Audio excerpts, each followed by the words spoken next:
Hello guys, आज का हमारा सेशन है एनपीए। एनपीए क्या होता है, एनपीए का फुल फॉर्म क्या होता है, आइए इसके बारे में जानते हैं। एनपीए क्या है, आइए स्टार्ट करते हैं। एनपीए का full form non performing assets होता है। एनपीए भारतीय बैंकों और अन्य वित्तीय संस्थानों द्वारा दिए गए वे ऋण हैं जिनके ब्याज तथा मूलधन लंबे समय से देय हैं। यह समय 90 दिन या 90 दिनों से अधिक का होता है। किसी भी अन्य व्यवसाय की तरह बैंकों को भी लाभ होना चाहिए, लेकिन एनपीए से बैंकों का लाभ कम हो जाता है। एनपीए या गैर निष्पादित परिसंपत्तियां नॉन परफॉर्मिंग असेट्स भारत की बैंकिंग प्रणाली में होने वाली वांछनीय घटना नहीं है। यह कैंसर की तरह है जो भारत की बैंकिंग प्रणाली को प्रभावित कर रहा है। आरबीआई ने बैंकिंग में एनपीए को विशेष रूप से परिभाषित किया है। एनपीए पर जारी आरबीआई मास्टर सर्कुलर के अनुसार निम्न को एनपीए माना जाता है: यदि सावधि ऋण के संबंध में मूलधन या ब्याज की किस्त 90 दिनों से अधिक अवधि तक अतिदेय रहती है तो यह एनपीए में हो जाता है, यानी कि एनपीए है। नेक्स्ट है नगद क्रेडिट या ओवरड्राफ्ट के संबंध में अगर अकाउंट अनियमित है। सेकंड, अगर बिल 90 दिनों से अधिक की अवधि तक अतिदेय है।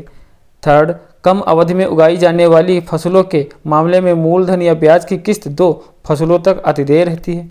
फोर्थ, लंबी अवधि की फसलों के मामले में ब्याज या मूलधन की किस्त फसल सीजन तक अतिदेय है।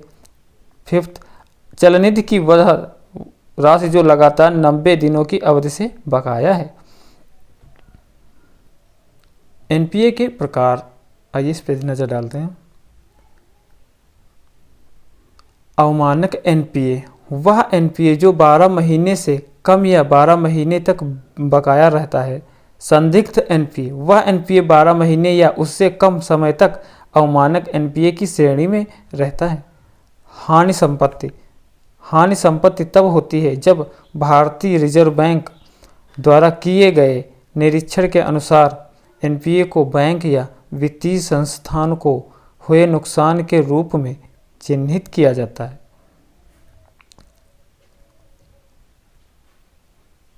प्रोविजनिंग एनपीए के मानदंड, आइए इसके बारे में जानते हैं।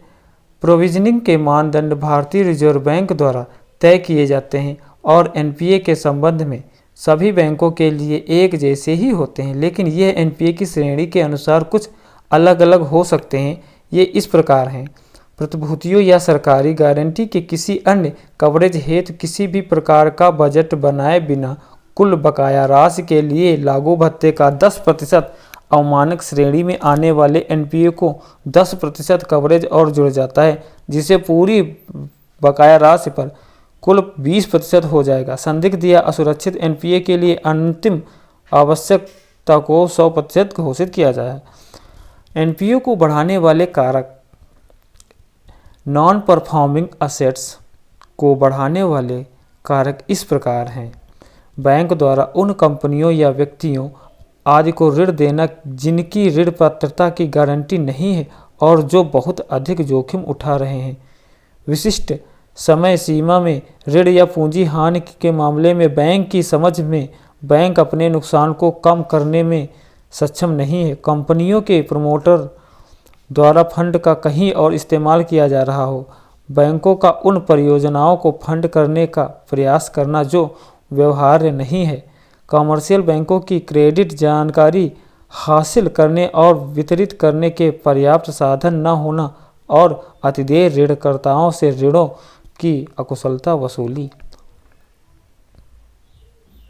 वित्तीय संचालन पर एनपीए का प्रभाव। एनपीए का बैंकिंग सिस्टम पर बुरा असर पड़ता है। इससे बैंकों का मुनाफा कम हो जाता है, इससे किसी बैंक या वित्तीय संस्थान की पूंजी पर्याप्तता कम होती है। बैंक ऋण देने और जोखिम लेने से कतराते हैं। इस प्रकार नए ऋण का सृजन नहीं हो पाता है। बैंक लाभप्रद होने के बजाय क्रेडिट जोखिम के प्रबंधन पर ध्यान देना शुरू कर देते हैं। एनपीए के कारण पैसा खर्च हो जाता है। इसी तरह के वीडियो देखने के लिए हमारे चैनल को सब्सक्राइब करें। Okay, thank you.